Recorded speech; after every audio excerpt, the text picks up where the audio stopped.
Благословен наші Бог Всевишній подаш, і во вічний векові.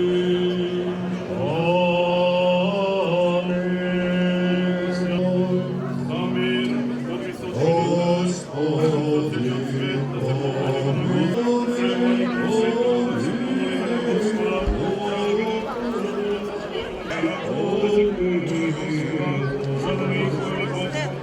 місла Святого Цвіток, і приміни нас, коли принесуємо славу і благородство за Твоїм чудним іконами дела, що послив Тебе, кої сіки привел приквитла. Правителе, погласидите слова Тебе, возлюблена вот я сина Твоего, и доповіте половину, і за ваше слово все утвердження.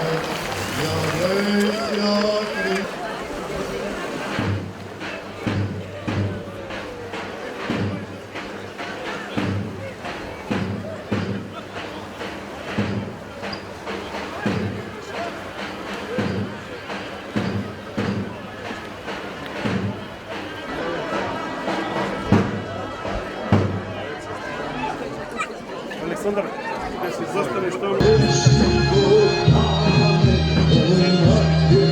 Амінь.